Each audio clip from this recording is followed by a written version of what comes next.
Out of the street corners they scream. You knew it was coming. You've been waiting for this for months. Rumour hardened into fear and now they scream at you. The sirens, their hysterical wail tearing through the white noise of the city. And you run. You run to pick up those things that can never be replaced. A picture of them in the days when they still loved you. Your mother's wedding ring. And then you turn to your shelf of games. You only have room for 5. 5 games for Doomsday. 5 Games for Doomsday is a show in which board game personalities are thrust into a cabin in the woods to outrun an oncoming disaster, but can only take 5 of their games with them. But which will they choose? My guest this week is a veteran of the gaming industry that has worked and corresponded with some of the most legendary names in gaming. As a gaming commentator, he's written for White Dwarf and Dragon magazines and has had hundreds of articles published. As a designer, he's probably most well known for the game that charts the birth of the British Isles, Britannia. He's now a teacher of game design and is preparing a new edition of Britannia. My guest this week is Lewis Pulsipher. Lewis, welcome to the cabin. Thank you for inviting me. So, my first question is, was it difficult to choose the 5 games to take, and did you spend a lot of time on it? I don't recall spending a lot of time on it. It's kind of odd because I don't actually play other people's games generally, except for role-playing games. So I kind of cheated in having 2 role-playing games in there, and I kind of cheated in the first choice as well. I don't even play my own games once they've been published, because I design games for other people, not for myself. So you say you don't play other people's games, and so, you design games yourself. If you're not really a gamer, then so why do you do it? Well, it's the process that stimulates me, and I've never been the sort of person who will just take a game and have somebody teach it to me and play. I want to read the rules several times and study the game. It's very old-fashioned. And most of the games that are published nowadays, I would not enjoy. I watch games a lot, but you can watch a game and then talk to people who play the game and learn a lot more about it than just playing the game. And I know a lot of people who have played games once or twice, and they still don't have a clue what's going on. So what is important for games for you? I mean, do you play games to get together with people, to be social? Or is it purely sort of an academic exercise? Do you consider yourself more of a thinker about games than a gamer per se? No, although I have been called a theorist by Jeff Engelstein. No, the difference is that I'm a role-playing gamer and not really a board gamer. And role-playing games are very much social. But people are willing to play long periods, whereas with board games, not so much anymore. And in fact, I met my wife through Dungeons & Dragons. So the role-playing games are much more interesting as social games. The board games, either you're competing, which has an effect on social, or you're all playing your own little game, sort of solitaire, which is not social at all as far as I'm concerned. So do you think of yourself as something of an aficionado of role-playing games? Well, no, because I don't design role-playing games. I design board and card games. Why do I not design role-playing games? Because once you've got one that's good, like Dungeons & Dragons First Edition, you can modify it however you want. You don't have to design a separate one. Do you think there's a great sort of ethos or thematic difference between role-playing games and board games? Well, certainly there is. Role-playing games are a microcosm of life in a sense, but a simplified life. As I play it, it's black and white. You're a good guy or you're a bad guy, and the only good orc is a dead orc, and so forth. But it's a microcosm of life insofar as a lot of people, when they play a role-playing game, they rely on the dice. And my motto is, he who lives by the dice dies by the dice. So what you're trying to do in a role-playing game is minimize the number of times that you have to roll the dice and get lucky to succeed. And that's the way life is. Why do you wear seatbelts? Well, some people don't, of course, and they're idiots as far as I'm concerned. But you wear seatbelts to minimize the times that you have to get lucky. It may never happen. You may never get in an accident where it makes a difference, or it may. So you can play a role-playing game more or less like you hope you would go through life. Again, trying to minimize the times that you have to get lucky. So, do you take your role-playing into your life? Are you like the characters that you play? I'm very boringly straight, with one chaotic streak in me, which is also the creative streak, which is where the games come from, I suppose. I mean, do you think that attitude affects your attitude to games and even playing them? Well, I don't take stupid chances. I think a lot. Most people don't really think much anymore. They operate by rules of thumb, heuristics. And most people play games that way. Well, the way I used to play games, especially when I was competitive, because I gave up playing against people really when I was 25, is that I thought of all the possibilities and I wanted to cover every angle. I wanted in the end to be like Conan's motto from the Conan movies with Arnold Schwarzenegger, which is, I wanted to crush my enemies, see them fleeing before me, and hear the lamentations of their women.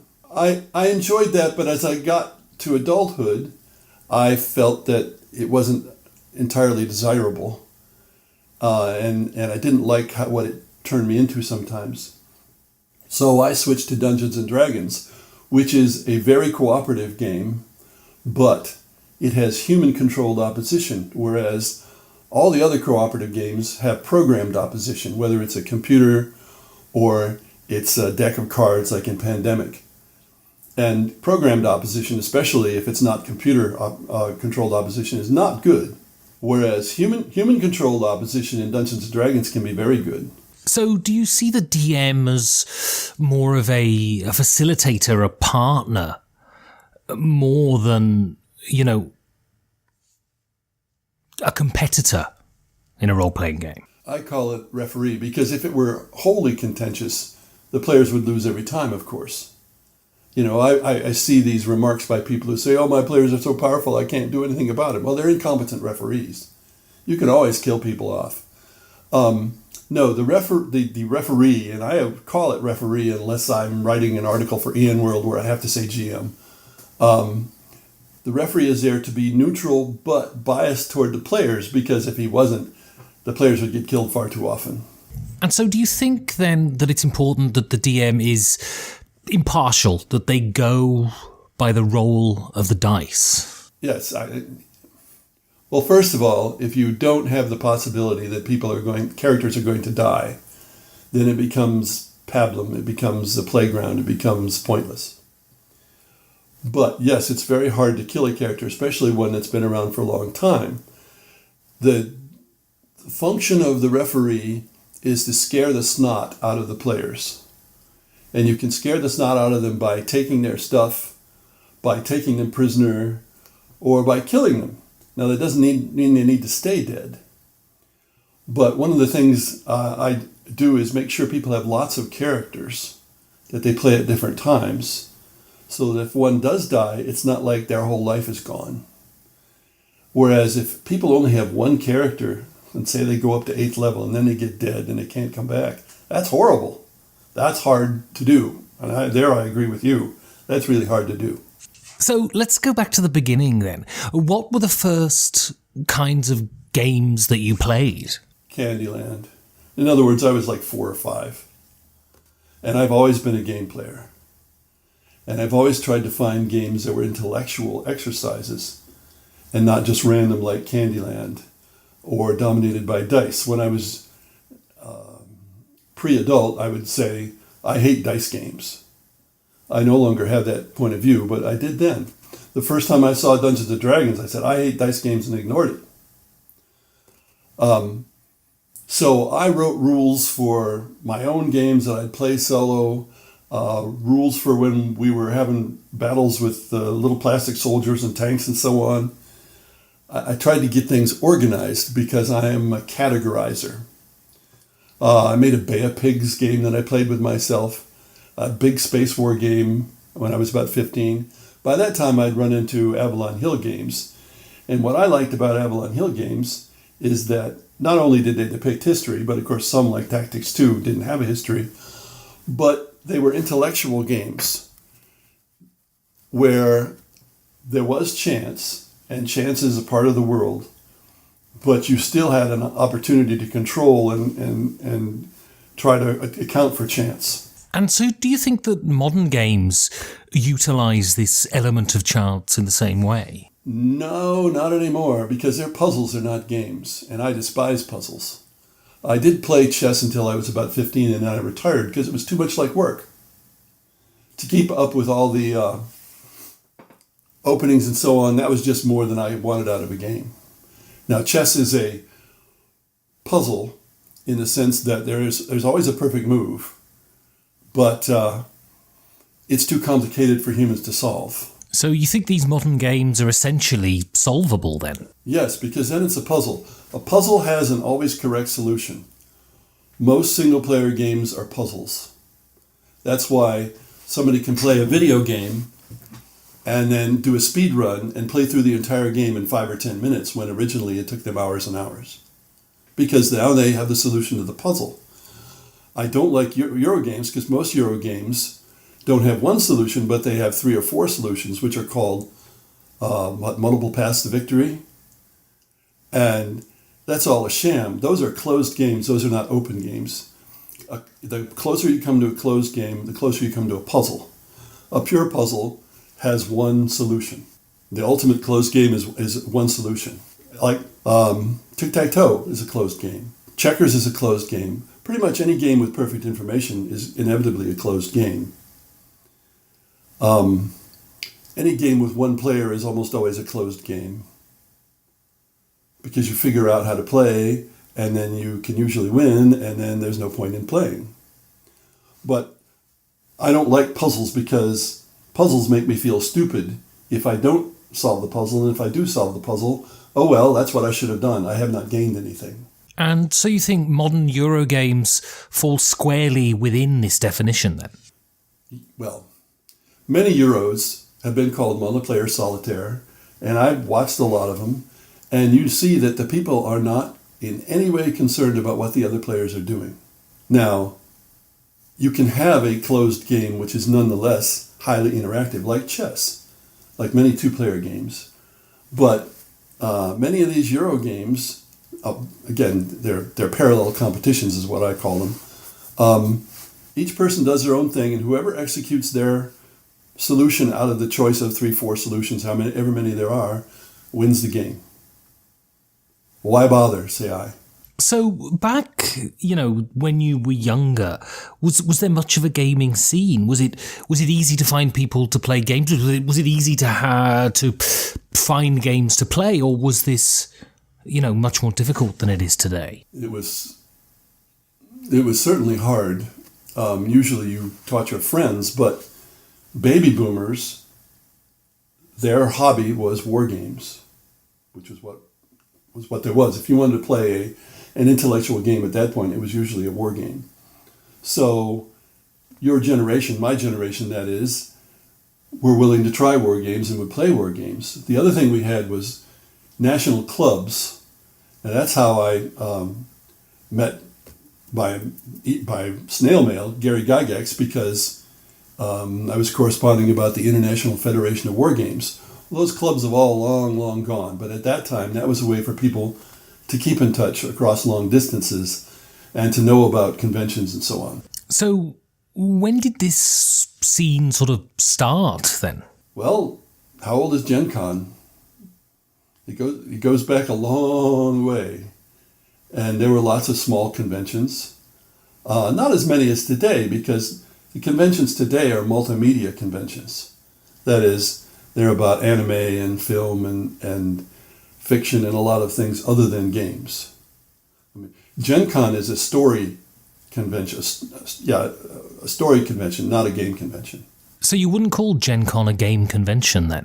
Well, the games that interest people who go to Gen Con tend to be ones where there's a story.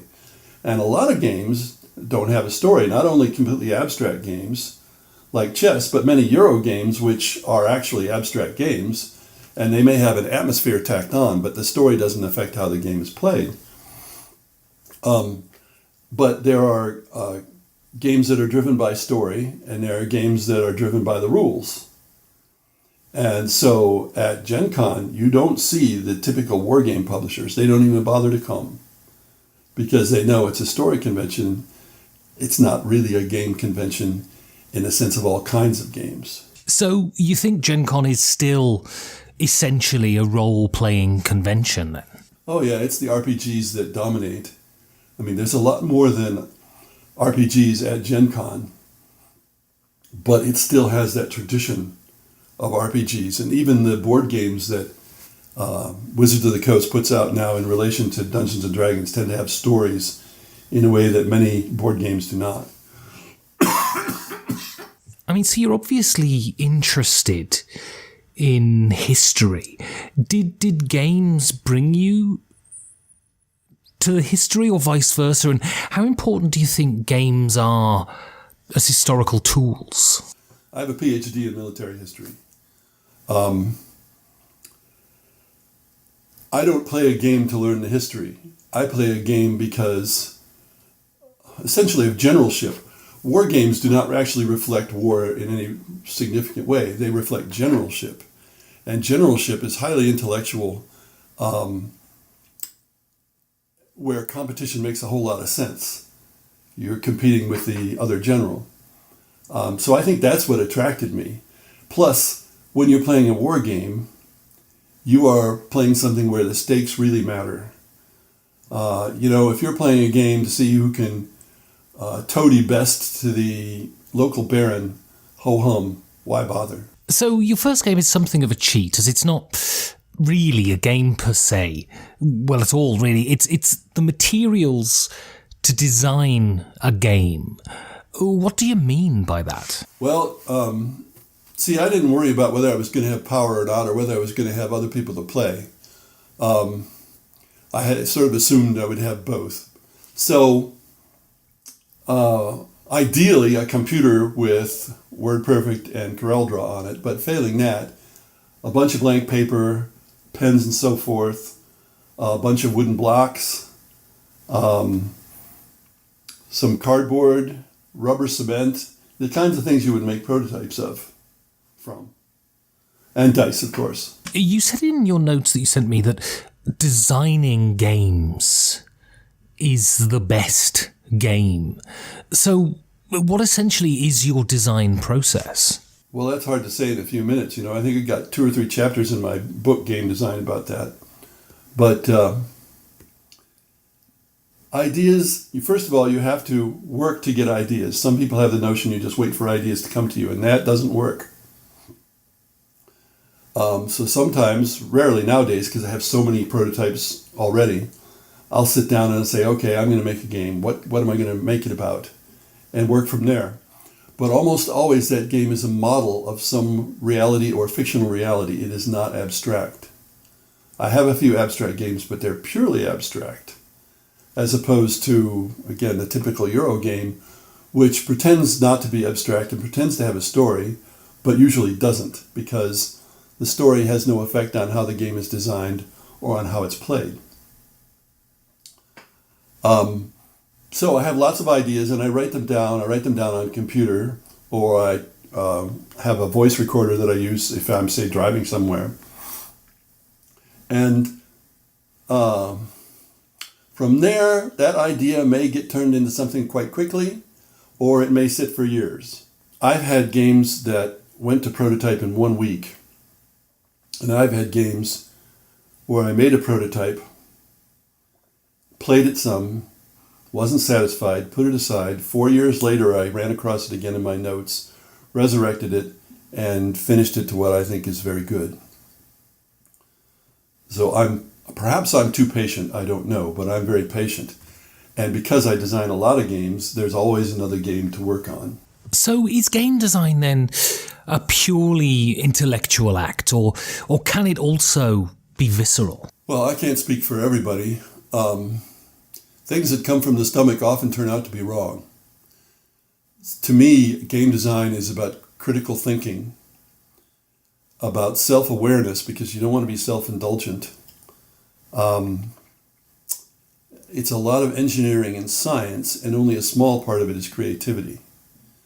Because you can have hundreds of people have the same idea, but only one comes out with a really good game out of that idea. Or you might have 5 different games come out of that idea that are quite different.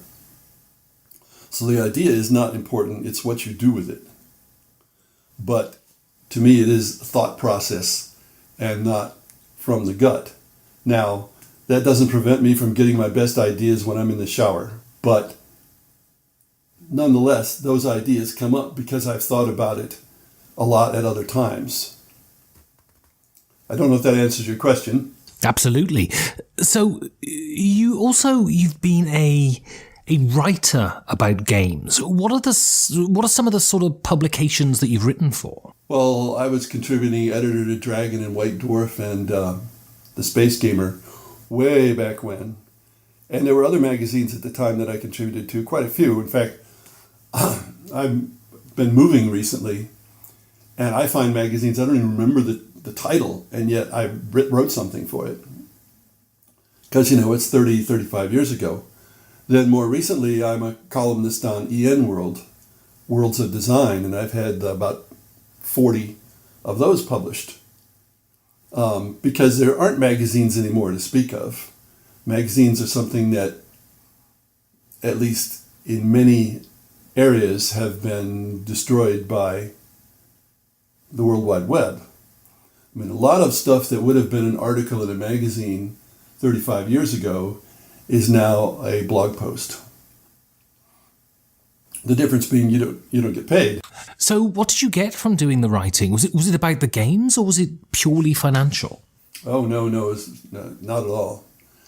People who wrote pulps in the 1930s and 40s get paid far more than anybody gets paid now when you take inflation into account. Of course, this is a long time ago, and I don't know exactly what the attraction was, but even then, my tendency to categorize and theorize came into play. And also, a way that I learned how to design games was to design variants. And initially, that was diplomacy variants at a little bit of risk, but then it was variations of role-playing games. And if you can get them published, all the better. So you said in your notes that you stopped writing articles due to rights issues. What was the reason for that? What were the rights issues that you had problems with? Well, I just had experience with the editor who was okay as an editor, not great. Of course, there was more than one editor, I believe. But at some point in the early 80s, they started to require all rights. In other words, you would sell the article to them and then they could do whatever they wanted with it. You had no legal interest in it anymore. And I would not do that. I don't do that to this day. So at that point, I stopped writing for Dragon, and I think White Dwarf did the same thing. So there were several reasons why I stopped writing, but one which was sufficient was that they wanted to buy all rights and I would not sell all rights. And of course the result is when they put out their Best of Dragon and so on, it was probably illegal because I had not sold them rights for that. I'd only sold them First World serial rights, which is to say the first time it appears in a magazine, for what it's worth. So are there any articles that you're particularly proud of? I don't know whether you can find them all. I'm going to put them into a couple of books and reprint them as PDFs when I get it finished. There are a number that people cite. Even today I run into people who say, "Oh, Lou, you wrote all those articles." A friend of mine, and we'd known each other for years, he said he looked in the articles that he'd saved, and some ridiculous proportion of them were ones that I had written. So people still talk about them, and it's fashionable nowadays to go back through the old White Dwarfs and the old Dragons and so on. But to name a particular one, I couldn't even remember exactly the titles. So your next game is a game that you said that you played before it was called what it was subsequently to be called, and this is first edition D&D. So you had corresponded with Gary Gygax then, before the game was published? Gary didn't say anything about it, but Dave Arneson, I published a little mimeographed magazine called Supernova, which as far as I know was the first magazine about science fiction and fantasy games. And Dave Arneson sent me a letter which I think described his miniatures campaign that became Dungeons & Dragons. Now, I don't know where the letter went, but I gave John Peterson, who wrote Playing at the World, a vast quantity of my old correspondence and magazines and so on. So it may be in that. So it was just a one-page letter where Dave described what he was doing. Of course, the key to that whole thing was, at some point, somebody, and I have read now that it's Dave, decided that the players would play individual characters. They'd have avatars, in other words. And that's the difference between what was played before and what was played after, is the avatars. And my opinion is that the latest adult generation, Gen Y or millennials, usually they're called, their natural game is an avatar game. And so computer games, many have avatar, they work well, and role-playing games, which have avatars, they work well as well. So did you know Gary Gygax and Dave Arneson then? Just correspondence. That was it. I wouldn't say that I knew them, no. So first edition D&D is credited both to Gary Gygax and Dave Arneson. Do you think that the design was a truly collaborative one, or one had more influence on it than the other? Gary was the guy who put game rules together. He was the one who wrote the rules. That was not apparently the kind of thing that Dave did. But Dave ran the miniatures campaign that D&D grew out of, and as I said, I've read that he was the one who had the seminal idea of having an individual play just one character. So if games are 10% creativity and 90% science and engineering, I'd say Dave was the creativity much more than Gary, and Gary was much more the science and engineering than Dave. But I didn't know them, I wasn't there, so it's just an opinion, a guess. So is first edition D&D still playable then? Oh, sure. The 5th edition, somebody, it was the guy who does Purple Pawn, he, in his initial impression, said 5th edition is first edition cleaned up, but with the modern add-ons that make it almost impossible to get killed. Like 5th edition has a Revivify spell, a 3rd level clerical spell, so you only have to be a 5th level cleric, and you can essentially bring somebody back from the dead if you get to them soon enough. And so you could take the 5th edition and get rid of some of those ridiculous healing things and have something that's somewhat like the 1st edition. So you've played D&D from the start. I mean, are you surprised that it's become such an institution? I guess I don't think in those terms. I certainly liked the game a lot, so I'm not surprised that a lot of other people liked it.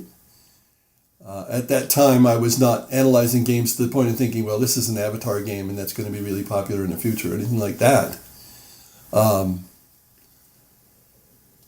But the one thing I'll say about games is it's really hard to predict what's going to happen with games. If publishers could predict accurately what's going to happen with games, they'd make a heck of a lot more money.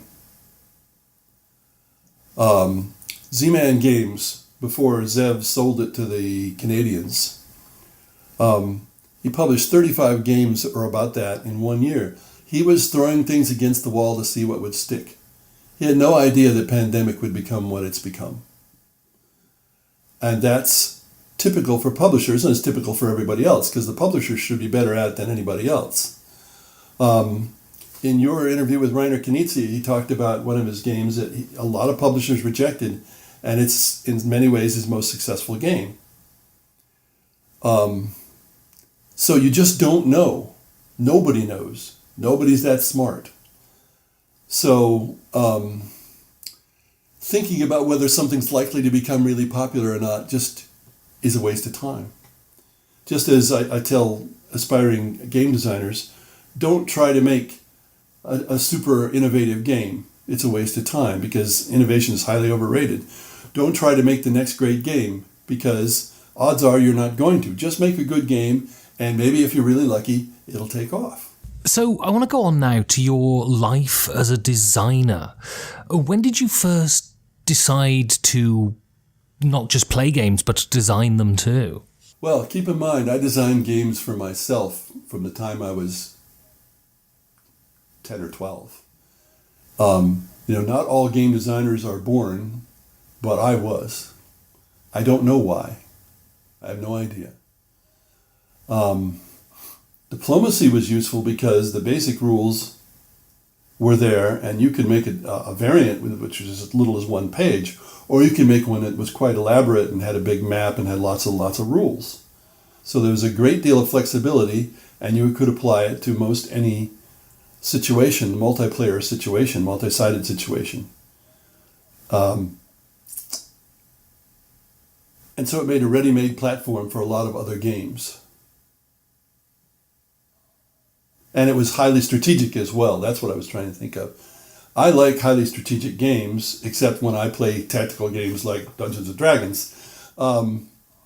So diplomacy by its very nature is very highly strategic, grand strategic. Do you think that designing variants for diplomacy gave you a solid basis for your game design?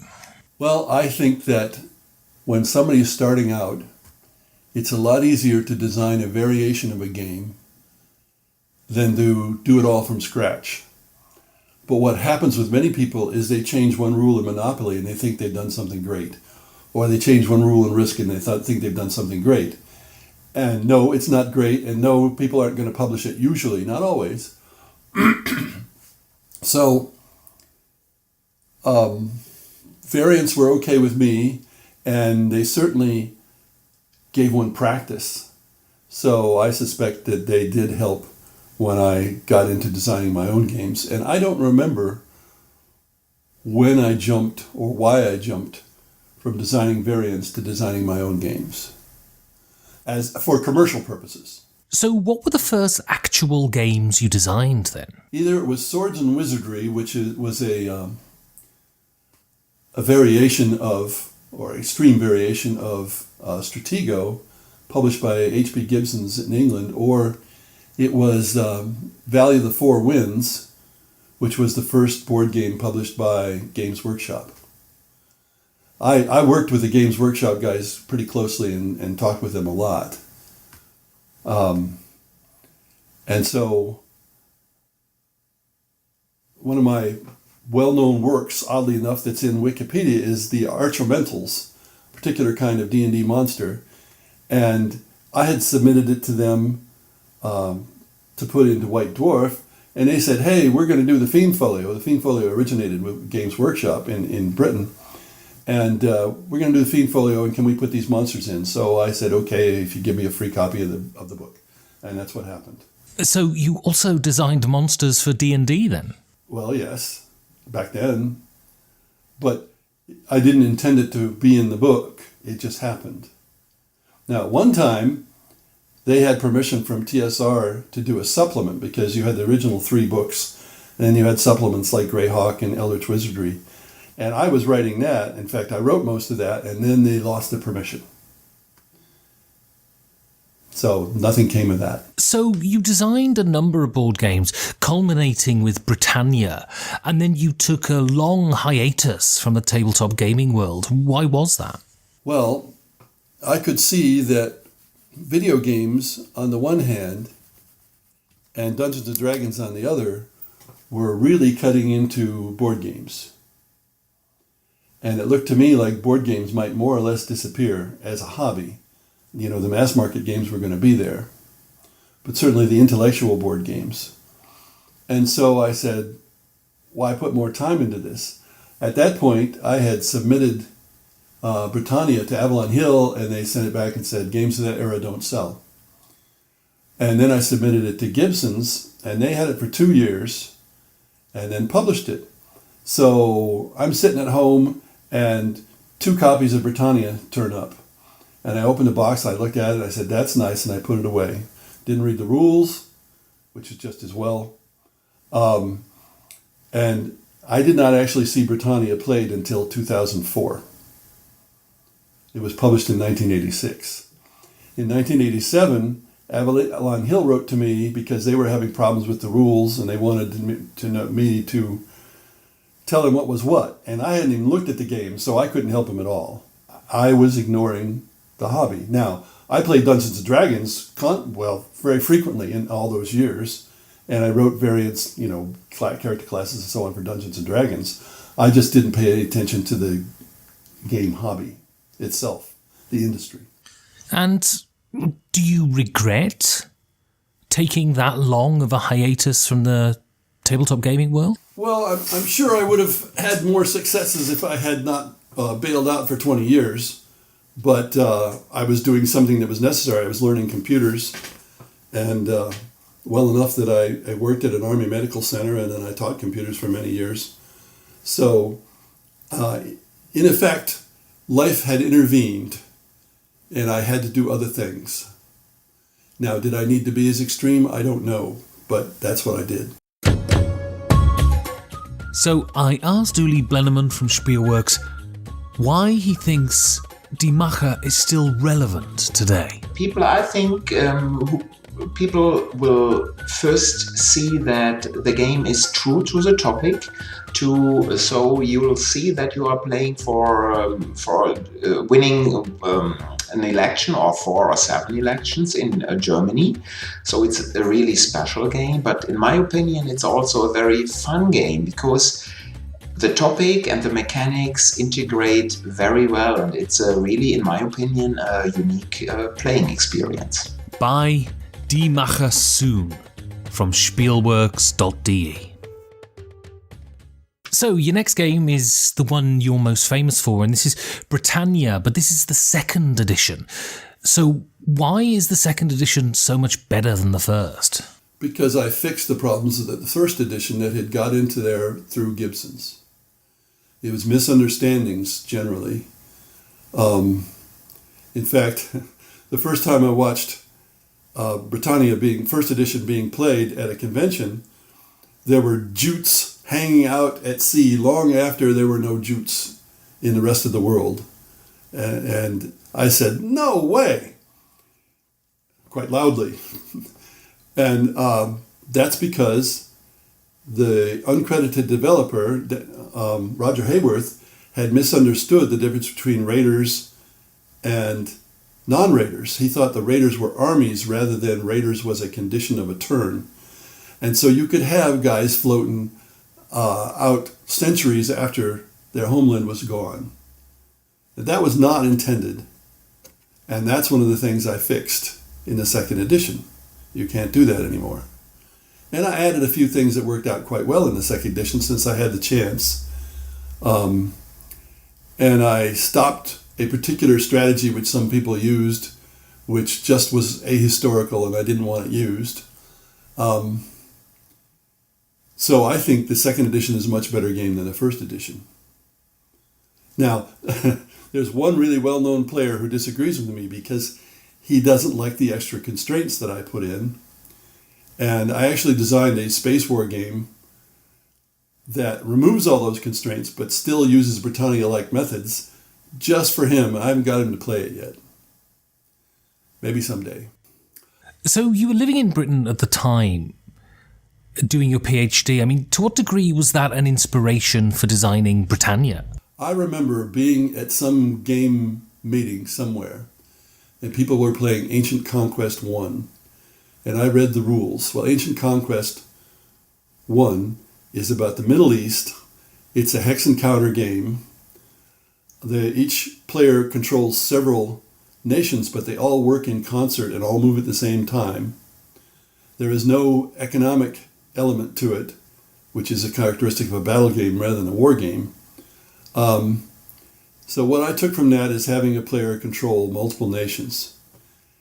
And I presume, and I don't remember, that I looked for situations that would be suitable for that, and it turns out Britain is the best because there are invasions from all around and there are lots of invasions. And I have examined many other places and times. I've designed some other games, Britannia-like games. Britain was the best of all possible situations. So I don't know how much difference it made that I was living in Britain. So Britannia ends in 1066. Why did you decide that the Norman conquest was the cutoff point for the game?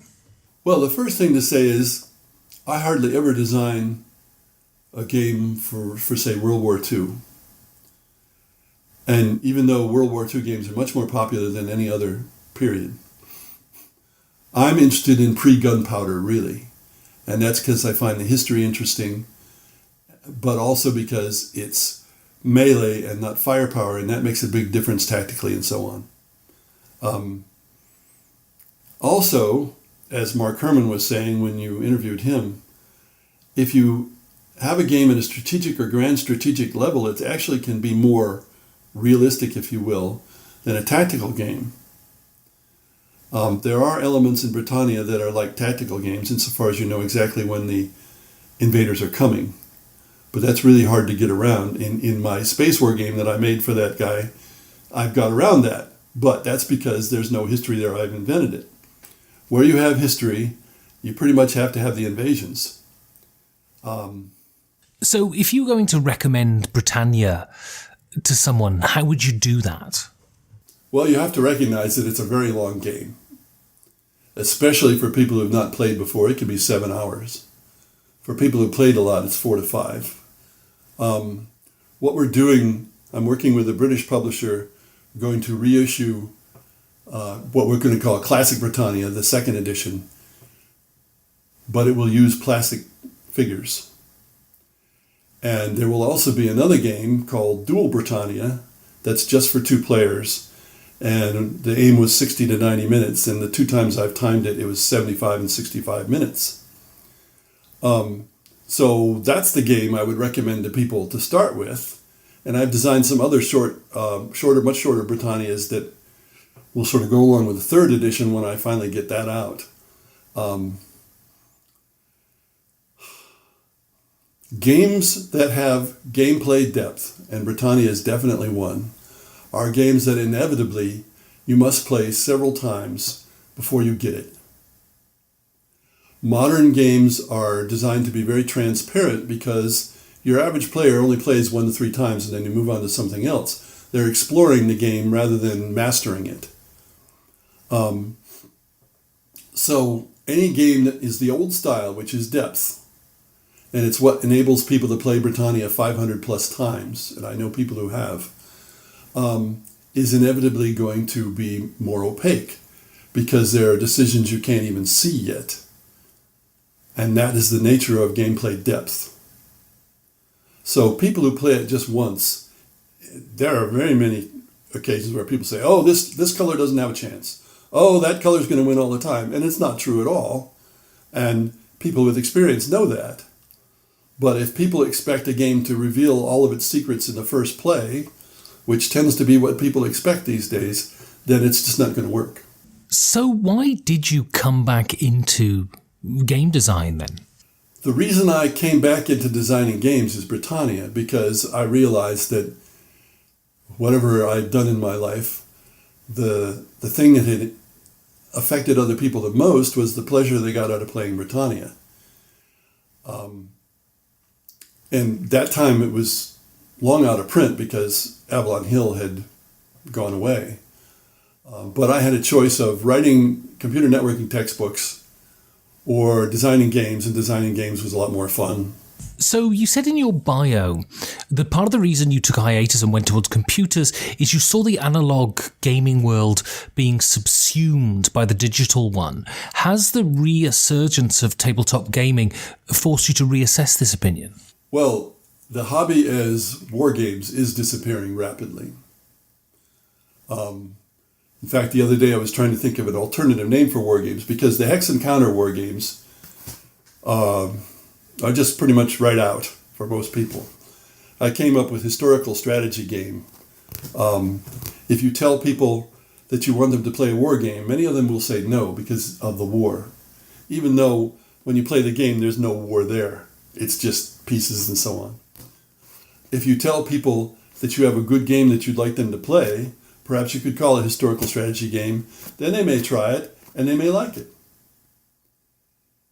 So the war game hobby, which was a baby boomer hobby, is just about gone.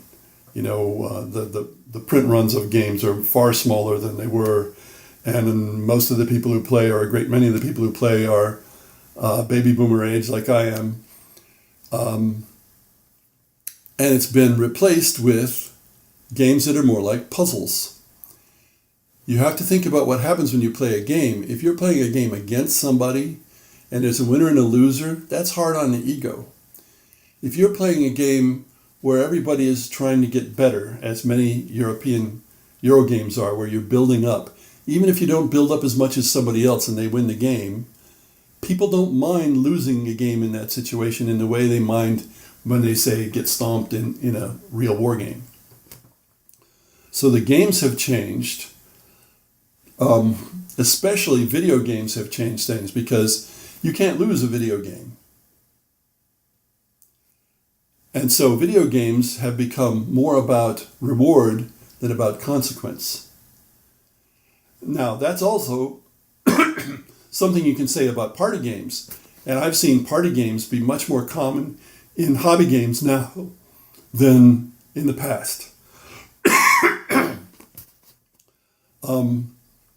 Party games are the kind of game you can bullshit your way through, as somebody told me once. And I'm not interested in that kind of game at all, but that's fine for people who want to play games socially. So there's a big difference in the kind of games. It's not so much a resurgence of the old games as a bunch of new kinds of games, and mostly puzzles, really. Puzzles have always been more popular than games. I remember many years ago going into bookshops, and there was a puzzle and game sections, but it was almost all about puzzles. People are much more comfortable doing puzzles than they are playing games against each other. And, I don't play games against people except sort of as a lark. And I recognize that what's happening is people don't want to feel stupid. If you play a highly competitive game and you lose, you can feel stupid. If you play one of these games where everybody's doing their own thing and they're all building up and you're not tearing down, which is what a characteristic of war games, then even if you don't succeed as much as the other person, you don't necessarily feel stupid. People are very protective of themselves now. They don't want to be uncomfortable. They're wrapped in cotton wool, is I think the British way it's said, so that they don't get hurt. And the old games were much more likely to hurt somebody than the new games are. There are so many sidelines to Skinnerbox that I wouldn't want to even use the term.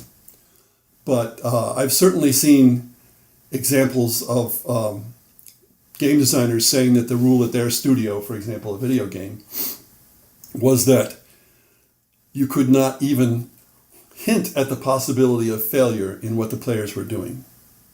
Just no failure. That was their rule. And a lot of people say, oh, we need a game where everybody can enjoy it every time. Well, I take a different point of view. It's about life and it's about movies and so on. Is you have to have highs and lows. If you have lows, the highs are much, much more affecting. If someone, in the case of role-playing games, if somebody can get killed, then when you survive, it feels a lot better than if you know nobody can get killed. So you think the focus of game design has shifted then? Oh, yes. Yes, the old war game style was you were looking for mastery and challenge and beating the other person. And now there's a lot of escapism, and that's, I think, why so many games nowadays are essentially abstract, because the abstract is set aside from life. And so it doesn't remind you of life, you don't have to worry about life, and that's an element of escapism. So where do you stand on the debate then as to whether games are art or not? Well, all games are works of art to a certain point, and I don't worry about art with a capital A. Art with a capital A is something that changes the world, and art with a lowercase a is just about leisure.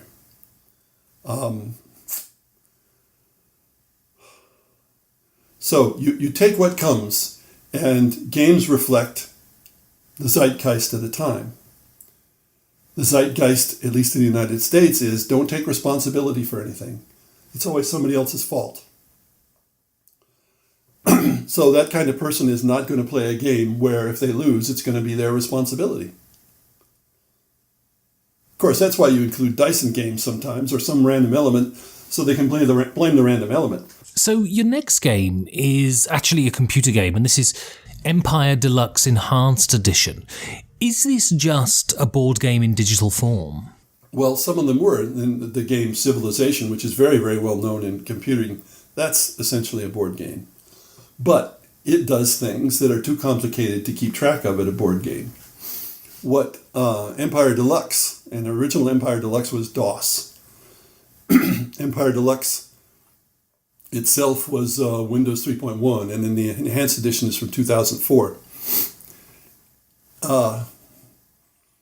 It's a board game that takes advantage of the capabilities of the computer, which is especially important in hidden movement and hidden information.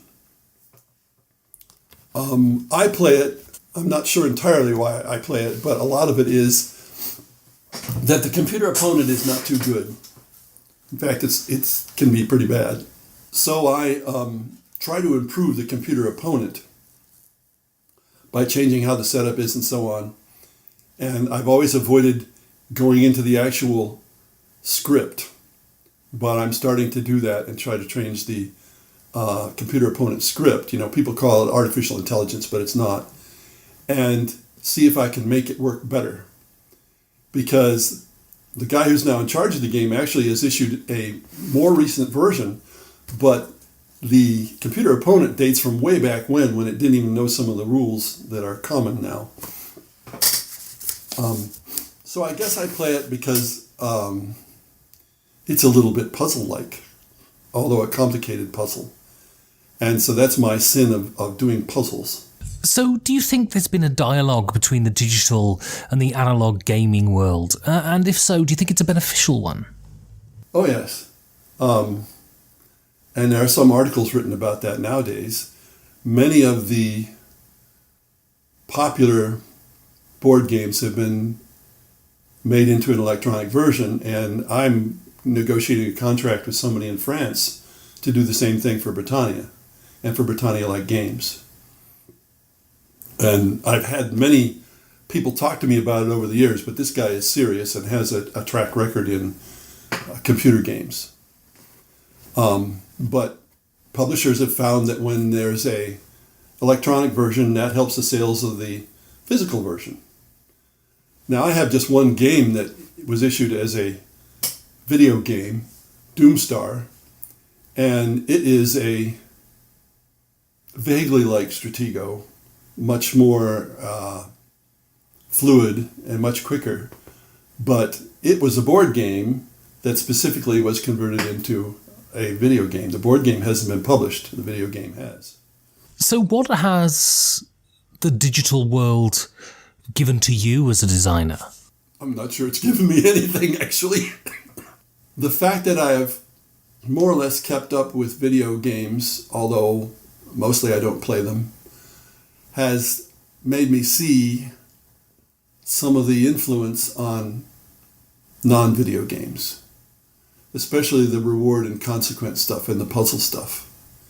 It's very clear in video games in a way it's not so clear in non-video games.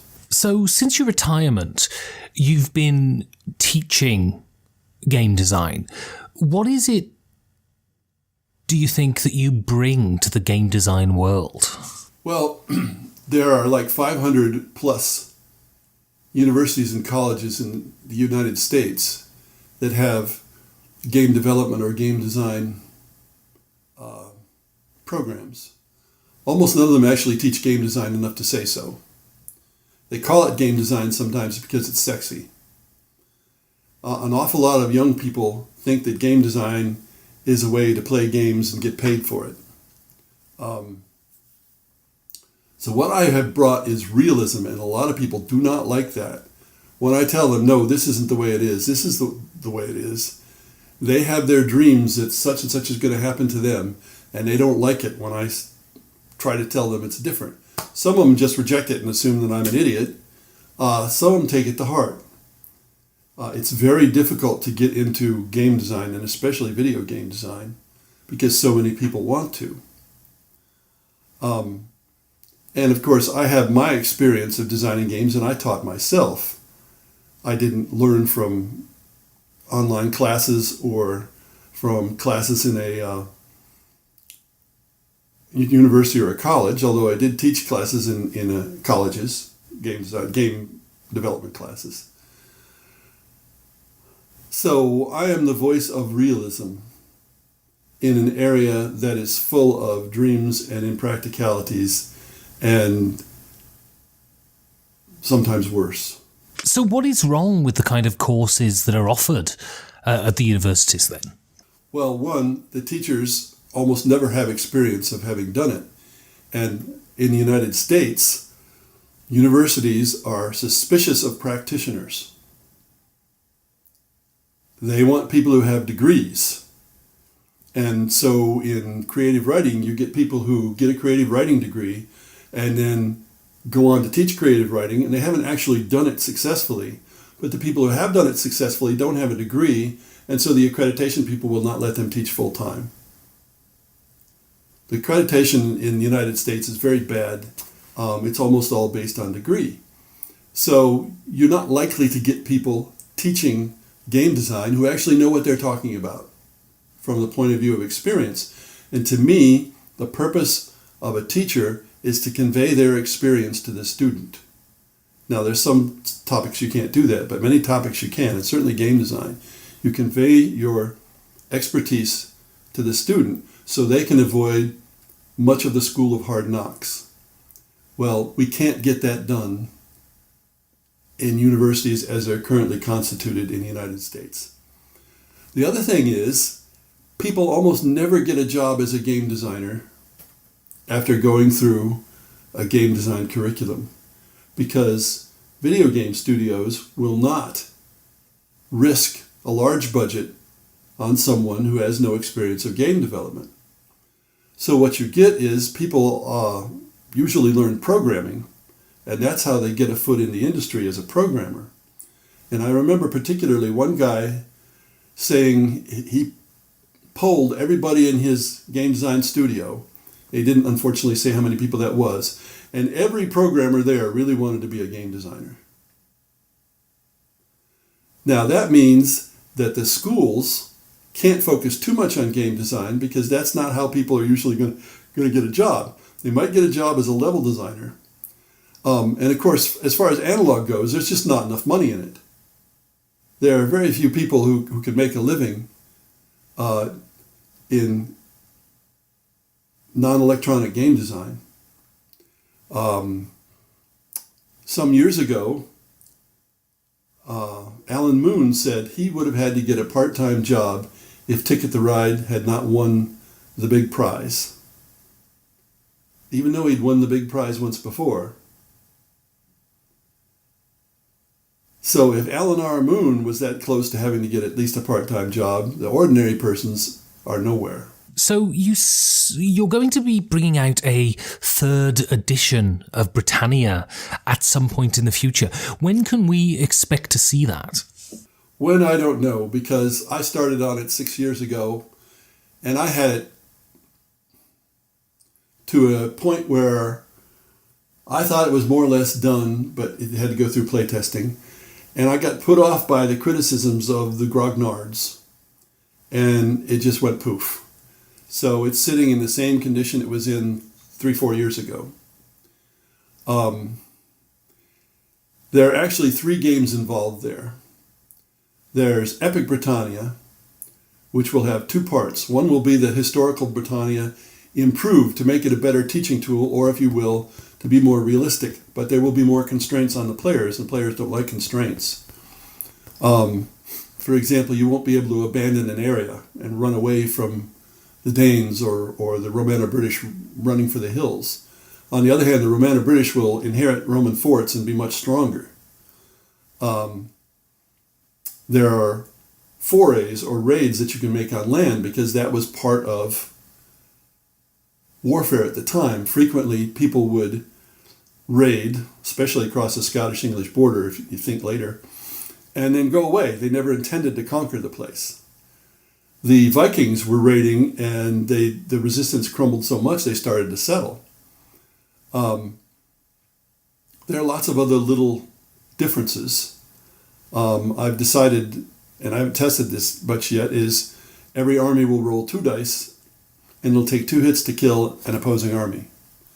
What that does is it reduces the chance involved in the game. It reduces the standard deviation. I polled people once a long time ago, and 75% were happy with the combat as it was. A few wanted it more random, and the rest wanted it less random. Well, I'm moving toward the less random, which also lets people roll lots of dice, and you know, dice fests are popular. Risk is a dice fest. Axis and Allies is one huge dice fest. So I don't mind using that double dice method, but it does mean there's actually less chance involved. And there are other little changes as well. So that's the epic historical version. There's also an introductory version there, which is much simplified and takes a lot less time and can be played by 2 to 5, and it seems to work. And I'd expect a lot of people will play that much more than his epic version.